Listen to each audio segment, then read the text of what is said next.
Good morning. This is Sunday the 5th of July, and let's deal with certain words or understandings that we often use in our daily walk as Christians, but I'm not so sure that we always understand what those words really means. These words are righteousness, justification, and salvation that we're going to deal with today. The first one, righteous or righteousness, righteousness means that which is right or just, and only God is righteous and just. Zechariah 9 verse 9 says, Rejoice greatly, O daughter of Zion, shout, O daughter of Jerusalem, behold, your king is coming to you. He is just, or he is righteous, and having salvation.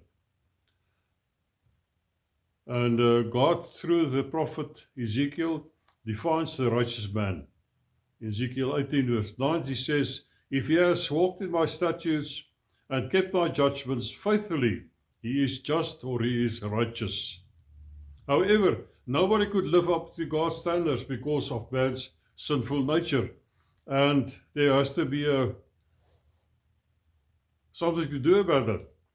And Paul writes in Romans 3 verse 10, as it is written, there is none righteous, no, not one.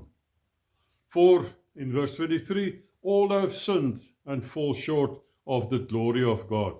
So to be righteous means that which is expected as duty, and this is claimed as a right because of one's conformity to the rules of God or to rules of society, which refers to laws or certain prescribed conducts. The term there, the words fall short, in verse 23, has been overcome by God when he offers righteousness to us. Romans 3:24, being justified freely by his grace through the redemption that is in Christ Jesus, whom God set forth as a propitiation by his blood through faith to demonstrate his righteousness, because of his forbearance God had passed over the sins that were previously committed, to demonstrate at the present time his righteousness, that he might be just and the justifier of the one who has faith in Jesus Christ. Man can be righteous in his own view by keeping a law or set of rules perfectly, but that is not necessarily in God's view, as the claim that God has upon man can only be achieved by the Holy Spirit, the working of the Holy Spirit. And Luke 5 verse 32 says, I have not come, this is Jesus speaking, to call the righteous, but sinners to repentance. Righteous here refers to those people that can keep a law or set of rules and be righteous in that principle. And Ephesians 4 verse 22 says that you put off concerning your former conduct the old man which grows corrupt according to the deceitful lusts, and be renewed in the spirit of your mind, that you put on the new man which was created according to God in true righteousness and holiness. And 2 Corinthians 5:21 says, For he made him who knew no sin to be sin for us, that we might become the righteousness of God in him. So righteousness fulfills the claims of God in the case of the believer, but in the case of an unbeliever, the claims of that higher authority which a person adopts as his own standard. The two sides of righteousness.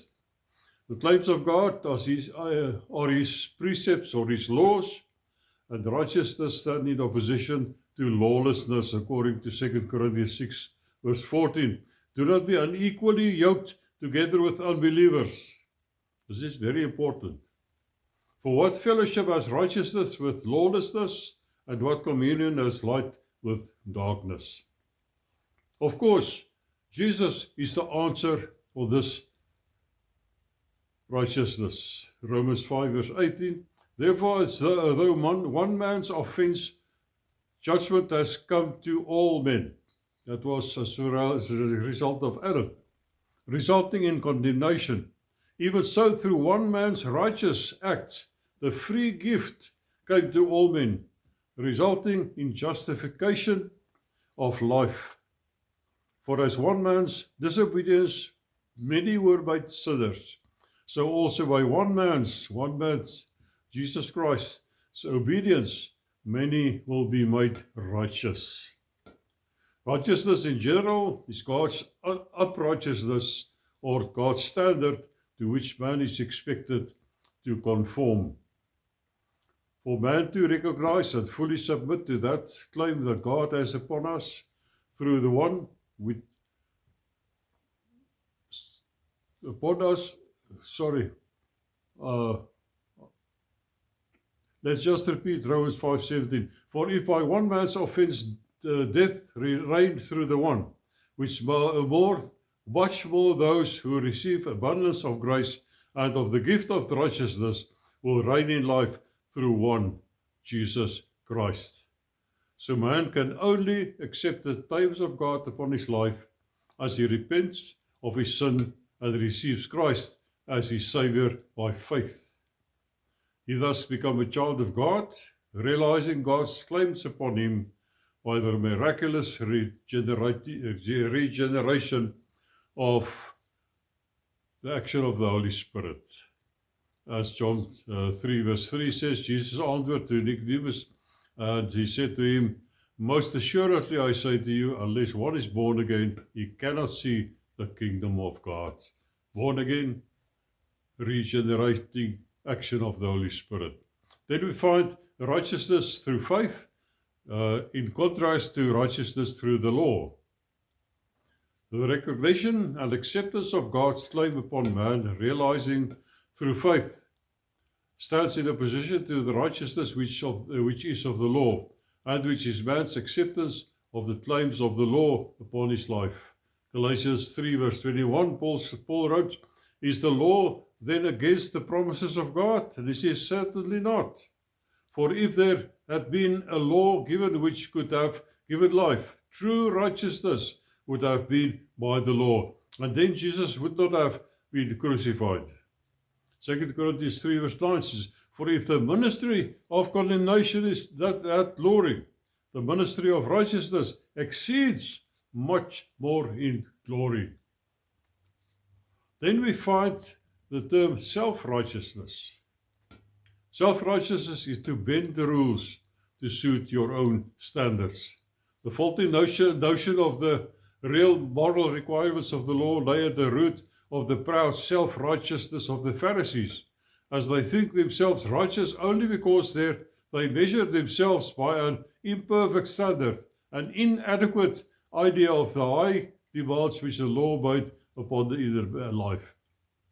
And Matthew 23 verse 28, Jesus said, even so, you also outwardly appear righteous to men, but inside you are full of hypocrisy and lawlessness. There is a close connection between the righteous character of God and the righteous status which he expects as belonging to believers.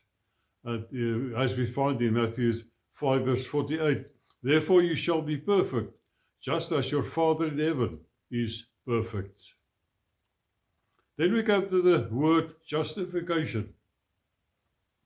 And we read in Acts 13 verse 38, therefore let it be known to you, brethren, that through this man is preached to you the forgiveness of sins, and by him everyone who believes is justified from all things from which you could not be justified by the law of Moses.